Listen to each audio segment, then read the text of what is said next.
All right. So for this part, we're going to start with Mercury or Hermes. Mercury is the Roman name for the Greek god Hermes. He's the messenger god, so he's very fast due to his wings and sandals, and kind of fits with his messenger thing. The first planet in the solar system is named after him, so his symbols match his outfit, I guess. The sandals, winged helmets, and he has a staff, which is the background image on this slide. It's only seen in like ambulances. It has to do with health these days. He's very easy to recognize in paintings and in different works because of his unique outfit. The wing sandals and helmet are pretty unique to him. And he's normally praised by travelers, hoping that they would kind of guide them through their travels. So he was praised in that regard. Moving on to the next, we have Bacchus and Dionysus. So, I'm sorry if I'm pronouncing any of these wrong. Some of these get very difficult. Bacchus is the Romanized name of the Greek god Dionysus. There we go. He's the god of wine and celebration.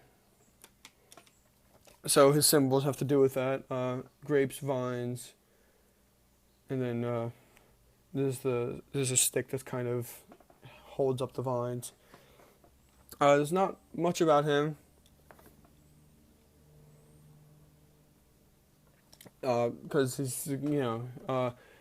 his wine was very important to Roman culture, so he's pretty specific. Like, it seems we'd have a god that's basically just of like parties and wine, but that was very important to their culture. But other than that, to analyze, there isn't really that much going on there.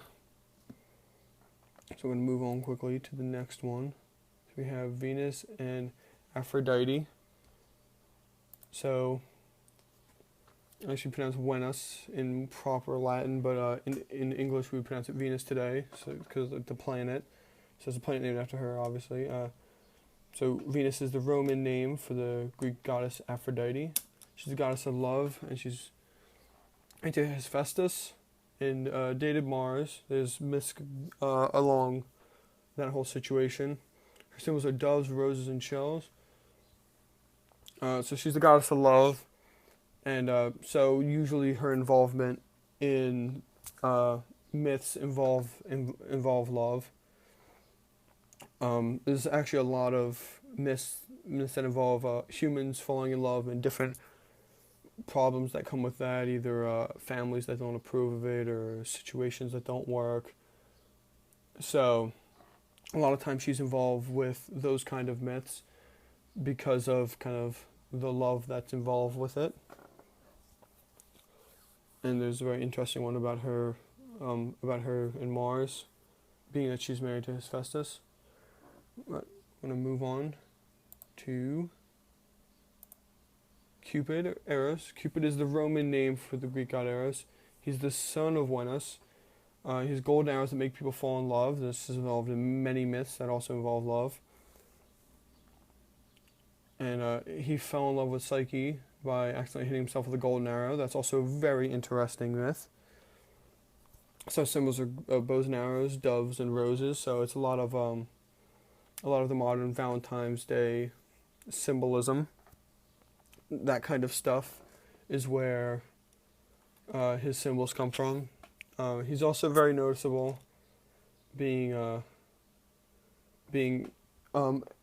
well, it's different in the myths. He's a full-grown man, whereas the modern images of a Cupid would be like a big baby. But so he was a man, but it's still very noticeable by golden arrows and a bow being set. That's not something someone would normally carry around with them. He's very recognizable to, even though he's not a big baby like he is on Valentine's Day cards. There's still a lot of the symbols and a lot of what he stands for still carries over the Roman tradition of him. So we're going to get a few more in the next video. We will finish up the gods in the next video. So.